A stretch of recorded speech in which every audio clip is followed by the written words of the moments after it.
Good morning mga kapaps. Mapapansin nyo yan, si Whitey natin, pinaliguan na natin siya dahil birthday ngayon ng aking bunsong anak. At marami kaming gagawin ngayong araw na ito. Let's go!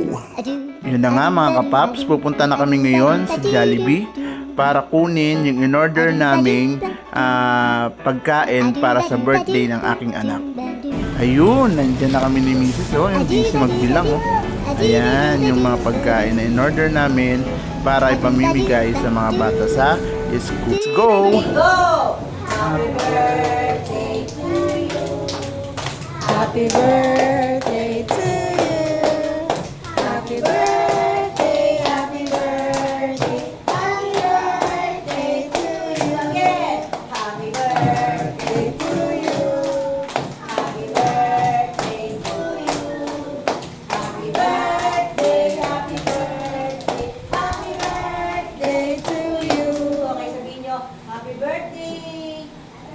Kay Nicole. Happy birthday, kay Nicole. Again, happy birthday, kay Nicole. Solve na. Salamat po.